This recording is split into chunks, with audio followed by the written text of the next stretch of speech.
नमस्कार। Hello guys, कैसे हैं आप लोग। हम लेके आए हैं यूट्यूब पर मॉडर्न हिस्ट्री का पार्ट।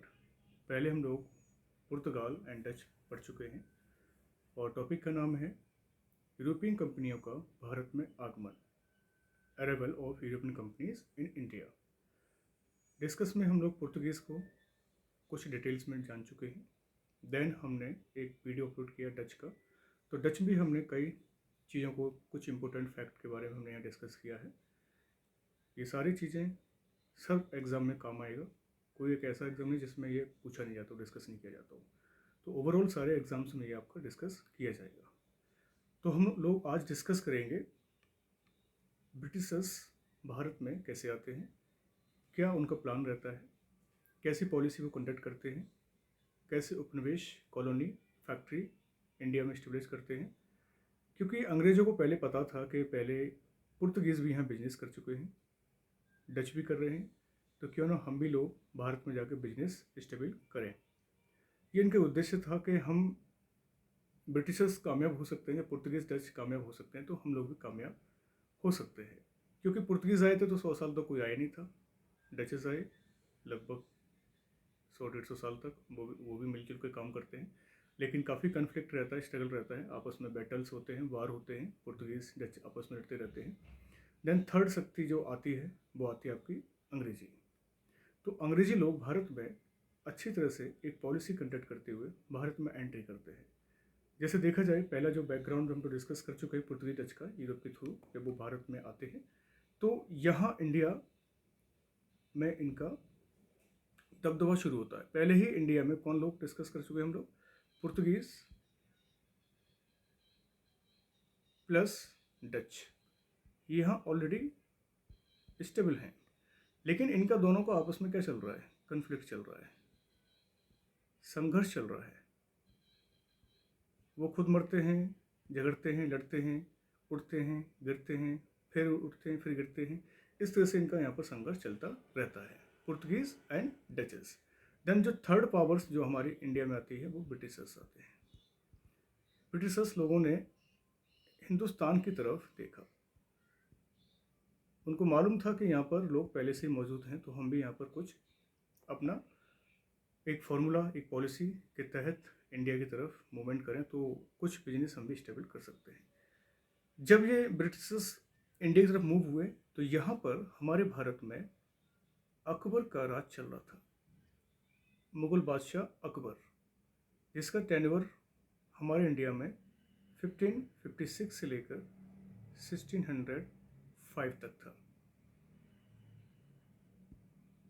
ब्रिटिशर्स जब ये इधर, एक हमारी रानी थी, महारानी, ब्रिटिशर्स की महारानी प्रिंसेस एलिजाबेथ फर्स्ट, गाइस याद रखना है इन चीज़ों को, Elizabeth first, point two point में लिखते जाऊँगा, बाकी मैं स्टोरी क्या है बताता जाऊँगा आपको। एलिजाबेथ फर्स्ट ने एक आज्ञा पत्र जारी किया, एक चार्टर, आज्ञा पत्र, चार्टर डिक्लेयर, कि आप हिंदुस्तान जाइए और वहाँ अपनी कॉलोनी, अपने उपनिवेश और ट्रेडिंग हिंदुस्तान के साथ कीजिए। पहली जो कंपनी थी वो 1600 ईस्वी में हिंदुस्तान आती है, याद रखना गाइस। 1600 में हिंदुस्तान जब ये आती है तो ये लेटर होता है अकबर के नाम का, अकबर के नाम का पत्र लेकर रवाना होती है। ओके गाइस, अकबर के नाम पर ये लेटर आता है, लेकिन यहाँ रूल 1605 में चेंज हो जाता है और वो लेटर मिलता है यहाँ पर जहांगीर को। 1600 में आज्ञा पत्र जारी होता है, एलिजाबेथ फर्स्ट कंपनी को जारी करती है। याद रखना, कंपनी पहले ईस्ट इंडिया कंपनी नहीं था, ईस्ट इंडिया कंपनी 1833 में चेंज हुआ है नाम, ईस्ट इंडिया कंपनी 1833 में चेंज हुआ है। पहले यूनाइटेड ऑफ ईस्ट इंडीज़ क्या करते थे, यूनाइटेड ऑफ ईस्ट इंडीज़ इनका नाम था। तो मैं बता दूंगा आपको किस तरह से ये लोग मूवमेंट करते हैं, कैसे भारत में ये लोग आते हैं। इनका एक राजदूत होता है, मैं आपको बता देता हूँ यहाँ पर 1600 में तो महारानी की क्या है एक आज्ञापत्र जारी करती हैं, लेकिन यहाँ 1603 में एलिजाबेथ की डेथ हो जाती है, मृत्यु हो जाती है। और 1608 में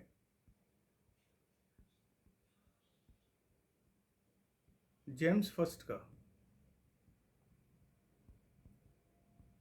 राजदूत, जिसे हम कहते हैं विलियम हॉकिंस,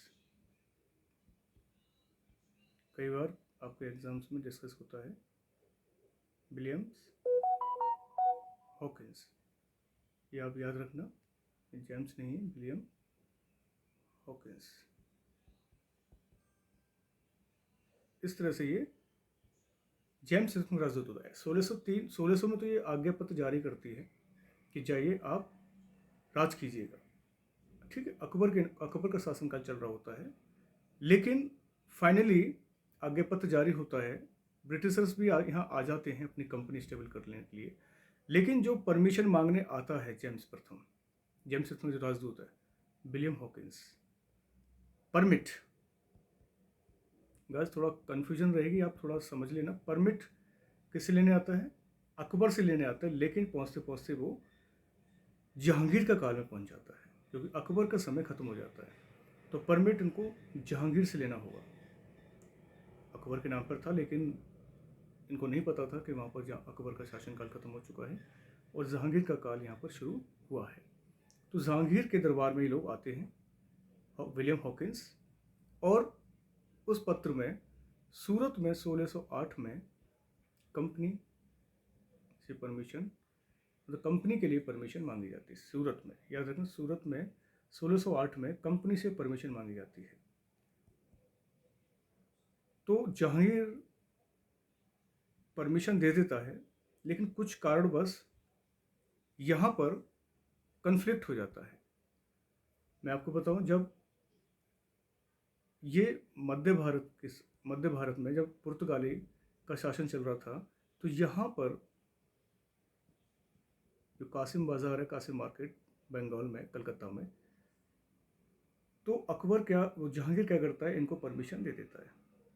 सूरत में भी इनको परमिशन देता है, लेकिन कुछ लोग जहांगीर के ऊपर दबाव नहीं डालते किसी प्रकार, कोई मुगल बादशाह दबाव कौन डालेगा। उनको लगता है कि जहांगीर को फील होता है कि मैं किस किस को परमिशन दूँ, लफड़ाबाजी चलता रहता है, कि डचों का, कि पुर्तगाली का, कहीं अंग्रेज़ों का।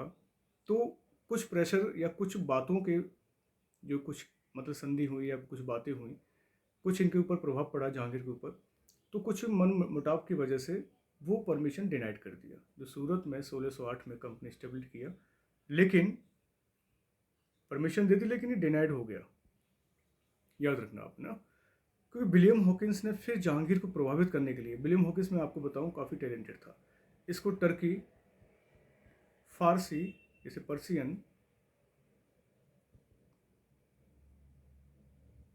और ब्रिटिश इंग्लिश, ये तीनों लैंग्वेज को किया था। कौन? William Hawkins. जहांगीर को प्रभावित करने के लिए उसने टर्की में पर्शियन में, क्योंकि अदालती भाषा पर्शियन थी, जहांगीर को प्रभावित किया उसने। तुर्की उनकी भाषा तो थी बचपन की, जो बाबर लेके आया था तुर्की भाषा, लेकिन बाद में पर्शियन का ट्रांसलेशन होता रहा, और पर्शियन को ही फाइनली क्या रहा, एक अदालती भाषा हो गई। मुगल एम्पायर की एक राजकीय भाषा पर्शियन भाषा थी, और ब्रिटिश तो वो जानते थे, ब्रिटिशर्स था, तो कई सारी चीज़ों के बारे में जानता था, नॉलेज थी इसको, विलियम हॉकिंस को। विलियम हॉकिंस क्या है, इसको मनसबदार की एक पदवी देता है। जहांगीर खुश होकर, क्योंकि कई सारे केस ये सुलझाता है पर्शियन और तुर्की भाषा में विलियम हॉकिंस जहांगीर की। और इंग्लिश को, जो इंग्लिश है, इंग्लिश मैन विलियम हॉकिंस, प्रभावित होकर जहांगीर एक इंग्लिश खान की उपाधि दे देता है। इंग्लिश खान, याद रखना इंपॉर्टेंट है, कि इंग्लिश खान की उपाधि विलियम हॉकिंस को, विलियम हॉकिंस का, इस याद रखना, विलियम हॉकिंस को इंग्लिश खान की उपाधि देता है, साथ में 400 का मनसब प्रदान करता है। मनसब को मनसबदार कहते हैं, मतलब मनसब जिसके पास हो मनसबदार कहते हैं। मनसब होता था एक पद होता है, एक पद होता है। जैसे एक किसी को जागीर दे दी बादशाह ने, और उस जागीर पर से जागीर पर को मतलब लीज पर देकर या उस पर प्रोडक्शन करके उस जागीर से जो पैसा आएगा वो अपनी इनकम के रूप में रख सकता है। तो अर्थात 400 मनसब का एक हेड बना दिया किसे, विलियम हॉकिंस को। क्योंकि विलियम हॉकिंस ने जहांगीर को प्रभावित किया था। देन जहांगीर ने फिर सूरत में अगेन परमिशन दे दी, अगेन परमिट जारी कर दिया टू सूरत को कि आप सूरत में कंपनी बनाइए। तो सूरत में कंपनी 1608 में 8 से बनना शुरू हुई, लेकिन 1613 में कंप्लीट हुई। तो गाइस याद रखना, क्योंकि 1613 में सूरत में कंपनी इस्टेब्लिश होती है। 8 से 1608 से देन 13, 5 साल लग जाते हैं इनको। लेकिन इससे पहले वो मछलीपट्टनम में भी कंपनी स्टेबल करते हैं, मछलीपट्टनम, क्योंकि वहाँ से डिमांड होता है तो यहाँ मछलीपट्टनम में बना लेते हैं। और यहाँ कंपनी 1611 में बनकर तैयार हो जाती है। 2 क्वेश्चन बन जाते हैं आपके कि सबसे पहले कंपनी कब तैयार हुई। तो तैयार रखेंगे आप मछलीपट्टनम को, सबसे पहले बनकर तैयार हुई थी। तो फर्स्ट कंपनी थी, मैं अपना स्पीच में बोल रहा हूँ, इस पर ध्यान देना आपको। फर्स्ट कंपनी जो बनकर तैयार हो गई, ओके। एंड फर्स्ट कंपनी जिसको परमिशन मिली वो आपको पता है, सूरत को पहली परमिशन मिली। देन बनकर तैयार कौन सी हुई, आपकी मछलीपट्टनम की कंपनी बनकर तैयार हुई थी। तो ये पॉइंट गाइस थोड़ा याद रखना आपको, किस तरह से ये मैंने यहाँ पर मेंशन किया है, क्योंकि बहुत ही इंपॉर्टेंट आपका ये टॉपिक है, इसमें थोड़ा ध्यान रखना है। क्योंकि विलियम हॉकिंस जब इसको 400 का मनसब प्रदान होता है और साथ में इंग्लिश खान की उपाधि देता है जहांगीर, और उसको वेतन के रूप में जागीर के रूप में दिया जाता है कि जागीर से ही आप कमाई कीजिए। अगेन परमिट जारी करता सूरत में साल 1608 से 13 तक। ये सूरत में कंपनी की एक डेट होती है, 1613 बनकर तैयार होती है, लेकिन 1611 में ऑलरेडी कौन सी बन जाती है, मछलीपट्टनम बन जाती है। ओके गाइस, नेक्स्ट में क्या करते हैं, 3 वर्ष तक ये यहाँ पर रहता है। 3 साल तक विलियम हॉकिंस स्टे करता है, स्टे इन इंडिया में 3 वर्ष तक ये स्टे करता है। फिर आगे की ओर बढ़ता है, क्योंकि जब ये इसको पता चलता है कि मुझे अब ब्रिटिश में जाना है, क्योंकि वहाँ से बुलावा आया है, तो फिर वो ब्रिटिश की तरफ ये मूवमेंट करता है। और 1615 में एक राजदूत और आता है, 1615 में, जिसे कहते हैं थॉमस रो। जब थॉमस रो का आगमन होता है किस काल में, वही है जहांगीर के दरबार में। ओके गाइस, ये थोड़े पॉइंट है, इनको याद जहांगीर के दरबार में आता है। और जैसे ही आता है अनेक कंपनियां भारत में स्थापित करता है। ओके गाइस, जैसे हम ऊपर मैप बना हुआ है, ये थोड़ा सा मैं नीचे और बना दूँ साफ सा, कि अनेक कंपनियां भारत में स्थापित करता है। जैसे मैं यहाँ थोड़ा ड्रॉ करता हूँ।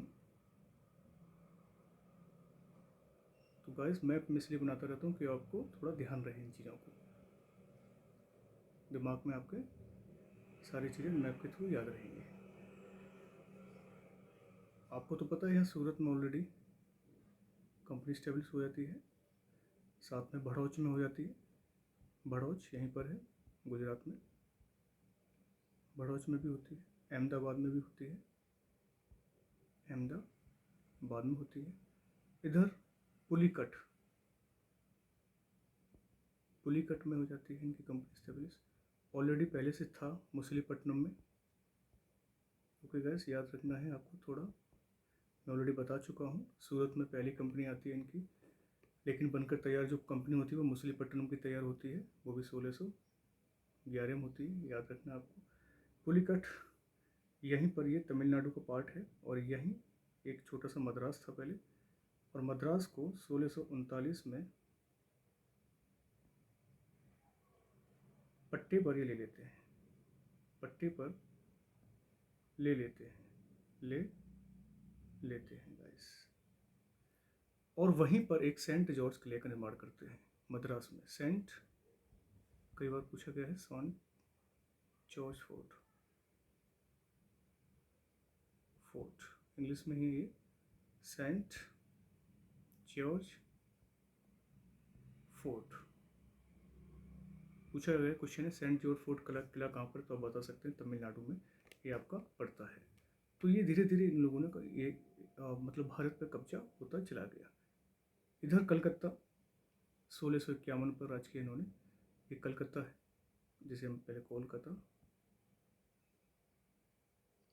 1651 पर यहाँ भी इन्होंने धीरे धीरे कलकत्ता पर भी देख लिया, राज किया। देन आगे की जो मूवमेंट होता है, तो ये एक पुलिकटमैन की एक कंपनी होती है डचों की, तो डचों के कंपनी पर अधिकार करते हैं। और एक पुलिकट में किला था इनका, गोल्ड्रिया किला, याद रखना, गोल्ड्रिया किला, जहां पर पैगोडा सिक्के ढलते थे, पैगोडा कॉइन्स, वो भी गोल्ड कॉइन्स थे गाइस। वैसे देखा जाए ये डचों ने स्थापित किया था, सबसे पहले डचों ने। इंपॉर्टेंट पॉइंट है, शायद डच में नहीं बता ही नहीं पाया ये। तो यहाँ पर आप याद रखना, गोल्ड्रिया किला था पुलिकट में और इस पर अधिकार डचों का था, लेकिन फाइनली अंग्रेजों ने इस पर अधिकार कर लिया। डचों ने ही पैगोडा सिक्के चलाए थे, स्वर्ण सिक्के। ओके गाइस, थोड़ा याद रखना इसको आप। तो पुलिकट में धीरे धीरे अंग्रेजों का यहाँ पर आधिपत्य हो जाता है। और देन फिर आगे ये चंद्रगिरी पर भी अधिकार करते हैं। चंद्रगिरी, तो यहाँ मैं डिस्कस कर देता हूँ, यहीं लिख देता हूँ इस साइड में। चंद्रगिरी के राजा से, जो मैंने लिखा है ना, पट्टा लिया मद्रास को पट्टे पे लिया था। चंद्रगिरी के राजा से मद्रास पट्टे पे लेते हैं, लीज पे लेते हैं, मतलब लीज पर लेते हैं। मैक्सिमम लीज इनका गाइज होता है 99 years, minimum 11 years and maximum 99 years तक ये लोग भारत पर कुछ प्लेसों को लीज पर लेते हैं। धीरे धीरे उन प्लेसों को फिर डोमिनेट पावर में स्टेब्लिश कर लेते हैं और अपने पास ये रिजर्व कर लेते हैं, अपने आधिपत्य जमा लेते हैं। जैसे कि 1632 में सुनहरा फरमान जारी किया था, गोलकुंडा के शासक थे। ये मैं एडिशनल लिख देता हूँ यहाँ पर, थोड़ा याद रखना। गोलकुंडा के शासक से, गोलकुंडा के शासक से 1632 में सुनहरा फरमान जारी करते हैं। गाइस थोड़ा याद रखना आप, थोड़ा कई बार पूछा जाता है सुनहरा फरमान क्या होता है, कब जारी किया। 1632 में जारी किया गोलकुंडा के शासक ने कि आप आइए यहाँ पर आप अपना ट्रेड कीजिए, फ्री ट्रेड कीजिए, कोई इसमें इशू नहीं, आप आराम से अपनी कंपनी को स्टेब्लिश कीजिए, कुछ किराया मतलब आप दे दिया करना, मतलब एक तरह से फ्री ट्रेडिंग हो गया इनके लिए। कोई किराया नहीं देना है, छोटा सा स्मॉल अमाउंट देना है, लेकिन ज़्यादा किराया नहीं देना है आपको, आराम से आप इस्टेब्लिश कीजिए। तो गाइस ये जब पहले मद्रास आए थे, ये मद्रास है, मतलब पहले तो मद्रास बोलते थे, आज तमिलनाडु है। तो मद्रास से गुजरात, फिर आपका वेस्ट बंगाल, जिसे बंगाल कहते हैं हम लोग, बंगाल। ओके, गुजरात मतलब एक महाराष्ट्र भी कह सकते हैं, मुंबई, यहाँ पर मुंबई भी था। तो एक यहाँ ड्रॉ बना देता हूँ मैं आपको, इस तरह से इनका एक ट्रायंगल बन गया था, इस तरह से। ये आपका तमिलनाडु, जिसे हम मद्रास बोलते हैं। ब्रिटिशर्स आराम से कब्जा करके यहाँ पे रहे। बम्बई द्वीप कहते हैं यहाँ पर, जिसे हम बॉम्बे कहते हैं। इधर हम कलकत्ता कहेंगे, कोलकाता। तो गाइस क्वेश्चंस आपके पूछे जा रहे हैं, इंपॉर्टेंट क्वेश्चंस है, फॉर ऑल एग्जाम्स के रिलेटेड क्वेश्चन है आपके यहाँ में। CCL में भी है, बैंक के स्टैटिक जीके से रिलेटेड भी रहेगा, PCS, IAS, तो ये सारी चीज़ों में आपके क्वेश्चंस डिटेल्स में आते हैं। आजकल क्वेश्चन घुमा फिरा के पूछा जा रहा है, इसलिए मैं कोई भी पॉइंट नहीं छोड़ना चाहता कि आपको स्किप हो जाए। तो प्लीज़ थोड़ा ध्यान से आप ये सारे पॉइंट को देखना है। मैं मानता हूँ लेक्चर ज़्यादा बड़ा हो जाएगा, लेकिन मैं शॉर्ट बनाने की कोशिश कर रहा हूँ। मुख्य मुख्य पॉइंट आपको मैं देने की कोशिश करूँगा। तो मद्रास, तो हमने बताया था 1639 में इन्होंने किया, लेकिन मद्रास का जो फादर था, जिसे जनक कहते हैं हम लोग, ये थोड़ा लिख लेते हैं, कई बार क्वेश्चन हमारे पूछे जाते हैं। फ्रांसिस डे रहते हैं। बॉम्बे में रहते हैं, जो मतलब बॉम्बे के जो फादर हैं गेराल्ड ओंगियार। गेराल्ड ओंगियार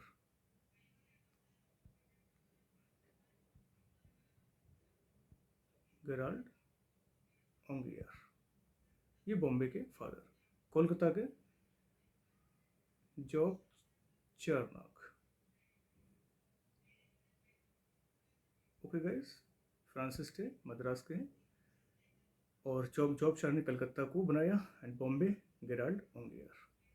एक कहानी बॉम्बे की सामने निकल के आती है कि जब इनका संघर्ष होने लग जाता है डचों से और पुर्तगीज़ के साथ, किसका, ब्रिटिशर्स का, काफ़ी खून खराबा होता है, कई सारे बैटल्स होते हैं, लेकिन पुर्तगाली सूझबूझ के साथ अंग्रेज़ों के साथ संबंध बना लेते हैं। पुर्तगीज़ की प्रिंसेस होती है, पुर्तगीज़ प्रिंसेस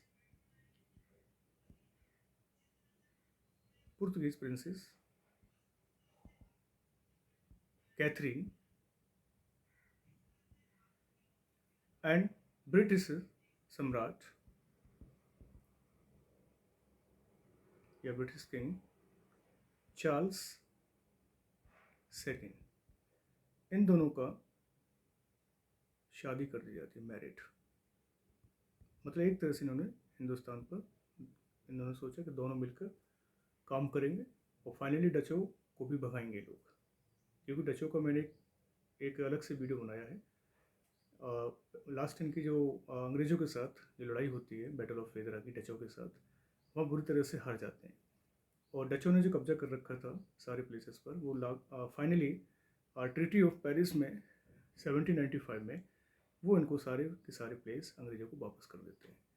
तो इनका कन्फ्लिक्ट तो रहता है, संघर्ष रहता है, काफ़ी बैटल होते हैं, हार जीत चलती रहती है, और फाइनली 1795 में वो चले जाते हैं। चले तो जाते हैं 1759 में ही, लेकिन सारे जो जीते हुए प्लेस होते हैं इंडिया के, वो ब्रिटिश को सुपुर्द कर देते हैं, हैंड ओवर करके वो वापस अपने यूरोप चले जाते हैं। तो गाइस इतना थोड़ा याद रखना है, थोड़ा सा पॉइंट है ये।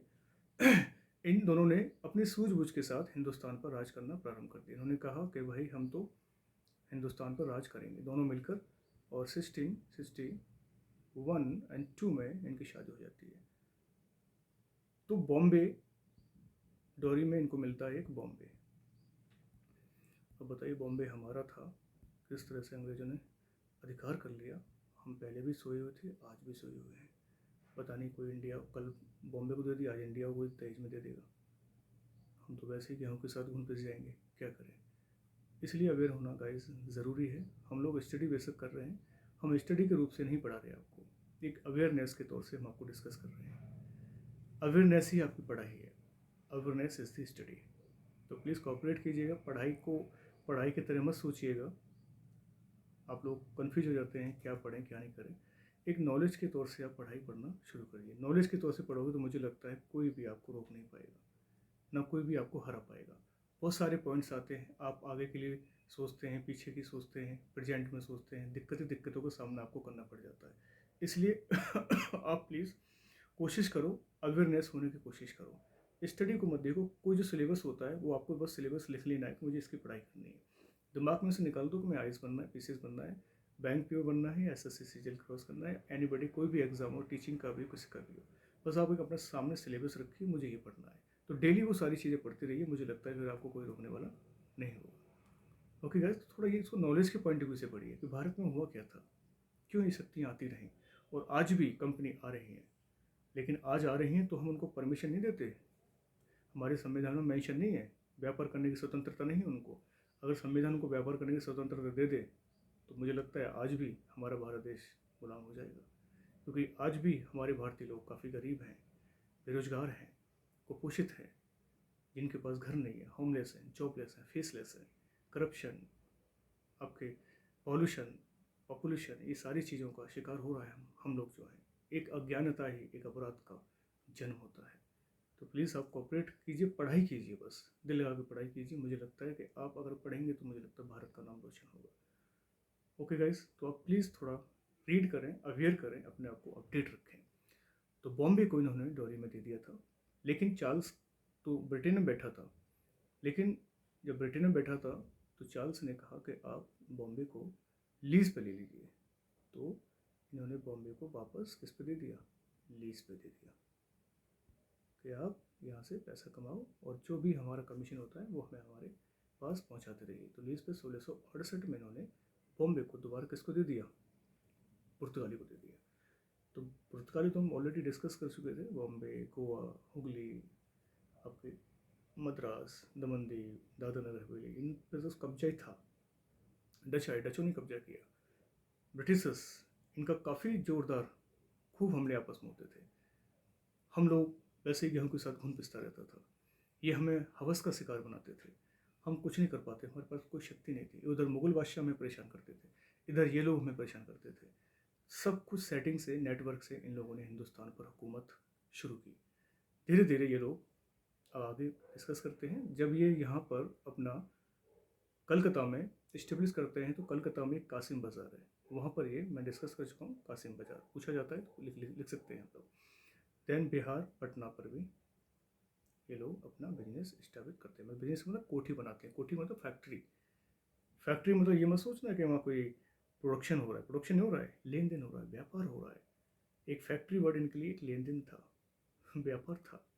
ये आप पॉइंट याद रखना, क्योंकि मैक्सिमम स्टूडेंट्स क्या है उसको फैक्ट्री समझते हैं कि फैक्ट्री का तो पूरा सर्वनाश हो गया था जब ब्रिटिश आए थे, लेकिन ब्रिटिश ने तो फार इधर फैक्ट्री बनाई थी। ऐसा कुछ नहीं है, फैक्ट्री नहीं, फैक्ट्री का मतलब होता है यहाँ पर इनका लेन देन एक टॉप लेवल पर चल रहा था। जब लेन देन चलेगा तो मुझे लगता है कि आगे के लिए बहुत सारी चीज़ें एक तरह से बहुत सारी वो डिस्कस चलता रहता है लेन देन में। तो वो सारे पॉइंट्स यहाँ पर देखने को मिलते हैं गाइस। ओके, तो हम डिस्कस करते हैं नेक्स्ट पॉइंट में। 1651 में ये कलकत्ता पर जब राज करते हैं, पटना पर राज करते हैं, तो धीरे धीरे ये लोग, जब अंग्रेज लोग चालू हो जाते हैं, वो सोचते हैं कि यार अब तो हम मुग़लों पर धावा बोल देते हैं। तो मुग़लों की कई सारी चौकियाँ, किले कलकत्ता में थे। यहाँ कलकत्ता में कई सारी चौकियाँ, किले थे। तो एक कांड कर दिया किसने? ब्रिटिशर्स ने, कि यहाँ पर सीधे धावा बोल दिया, धावा बोल दिया और यहाँ कुछ कब्जा कर लिया।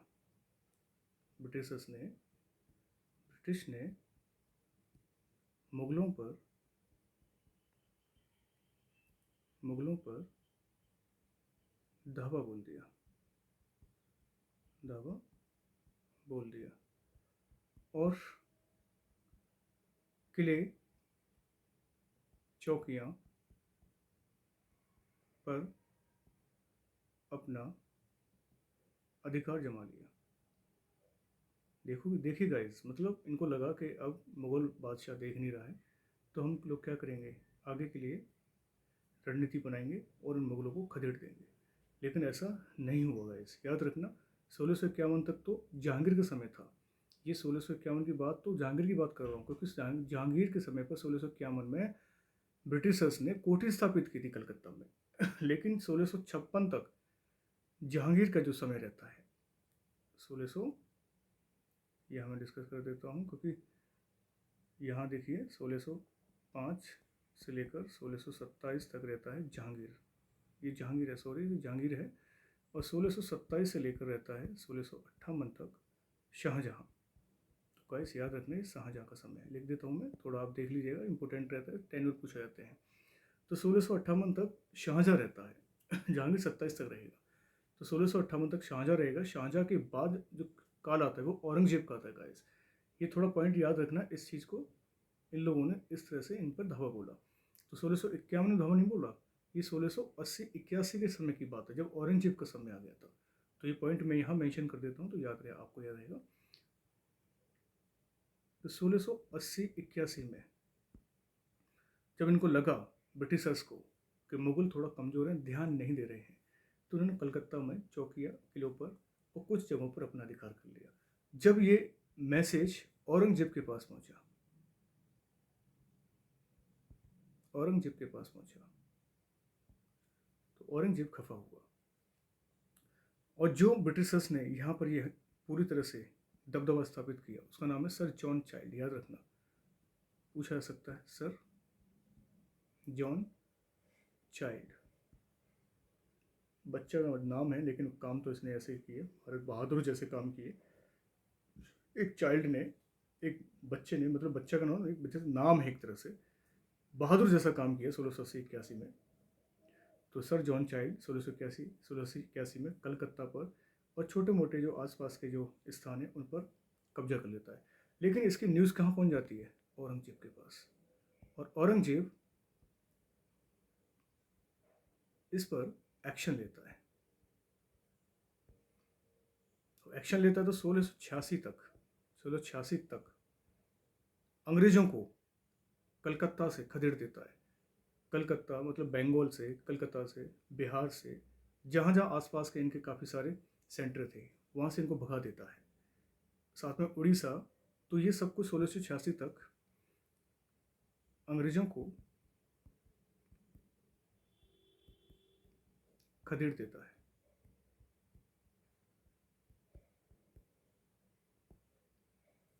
और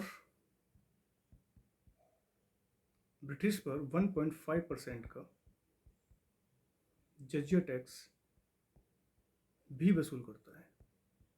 याद रखना गाइस, जजिया टैक्स गैर मुस्लिम कर होता है, नॉन मुस्लिम टैक्स। मुसलमान नहीं देंगे, मतलब सभी लोग देंगे, भी वसूल करता है। इस तरह से ये हालत चलते रहे यहाँ पर। ओके गाइस, तो जजिया टैक्स जब वसूल कर रहा है तो एक ब्रिटिशर्स आता है, उसका नाम है, हम बात कर चुके हैं, जिसने कलकत्ता बसाया था, जॉब चारनाक। जॉब चारनाक ने क्षमा याचना करी औरंगजेब से कि हमें माफ़ी दे दीजिए और हम ऐसी गलती ऐसा धावा या ऐसा प्लान आपके खिलाफ कभी नहीं बनाएंगे, हम क्षमा याचना करते हैं। औरंगजेब से माफ़ी मांगी और औरंगजेब ने उनको माफ़ भी कर दिया, क्योंकि लालच दिया था। औरंगजेब ने भी कुछ चीज़ों को आगे बढ़ाया और कुछ टैक्सेस भी औरंगजेब ने उन पर ला दी। तो इस तरह से देखा जाए, क्षमा याचना की, लगभग 1.5 लाख का जुर्माना भी इन्होंने भरा। 1.5 लाख का जुर्माना भी लगा के दिया कि आप 1.5 लाख रुपए भी हमें दीजिए, तब जाके ये शासन करेंगे। ओके गाइस, थोड़ा याद रखना, ब्रिटिश को लाने का अगर ये फाइनली औरंगजेब के समय चले जाते तो मुग़ल बादशाह आगे और बढ़ जाते। औरंगजेब के बाद जो भी रूलर्स आते हैं वो सारे रूलर्स अनवर्दी रूलर्स होते हैं, अयोग्य रूलर्स होते हैं। ये तो हम एक ब्रिटिश की एक स्थापित एक विचार, एक षड्यंत्र के तहत कैसे हिंदुस्तान पर वो राज करते हैं, वो एक बैकग्राउंड के बारे में चर्चा कर रहे हैं। जब ये पूरी तरह से कलकत्ता को या बंगाल को कब्जा कर लेते हैं, वहाँ अपनी कोठियाँ स्थापित करते हैं, तो बहुत सारे वार हमारे हिंदुस्तान में शुरू होते हैं। जैसे बैटल ऑफ प्लासी होता है, बैटल ऑफ बक्सर होता है, कई सारे एक्ट आते हैं। 1773 का रेगुलेटिंग एक्ट आएगा, 1784 का पिट्स इंडिया एक्ट आता है, 1793 का एक फर्स्ट चार्टर एक्ट आता है, देन 1813 का सेकंड चार्टर एक्ट आएगा, 1833 का थर्ड चार्टर एक्ट आएगा, देन 1853 का फिर फोर्थ चार्टर एक्ट आएगा। इस तरह से ये भारत पर दबदबा बनाते रहते हैं। ये थोड़े पॉइंट्स आप याद रखना दोस्तों। धीरे धीरे ये लोग आगे की ओर बढ़ते हैं और 1698 में 1698 में 3 गांवों की जमींदारी इनको मिल जाती है। ब्रिटिश को 3 गांव की जमींदारी मिल जाती है। ठीक है, टेकन करते हैं 3 विलेजेस की क्या लैंडलॉर्ड बन जाते हैं एक तरह से। तो इनके पास 3 गांव की जिम्मेदारी आती है ब्रिटिश के पास, और वो वहीं से फिर काबिज करते हैं अपने आप को हिंदुस्तान पर। काबिज तो वो मुग़ल बादशाह के समय हो जाते हैं।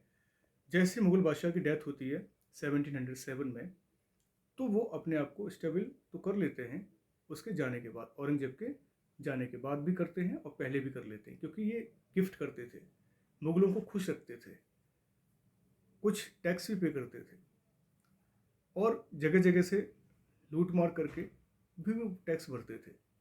बहुत सारी चीज़ थी। तो वो मुग़ल भी हैप्पी रहते थे, अंग्रेज भी हैप्पी रहते थे, डच भी साथ में चल रहे थे अब तक तो, पुर्तगीज़ भी थे। और हमारा तो पता नहीं इंडियंस का, क्योंकि इंडियंस पे हुकूमत चल रही थी। हमारा अगर कोई एक आदमी उठ जाता तो उसको दबाने के लिए उसके ही लोग खड़े हो जाते थे। तो इस तरह से शोषण पे शोषण हमारे देश का चलता रहा, और हम आगे तरक्की नहीं कर पाए। याद रखना आप लोग। आगे की हम क्लास में एक पृष्ठभूमि तैयार करेंगे बैटल ऑफ प्लासी की। ये थोड़ा डिटेल्स में हल्का सा मैंने करा दिया है।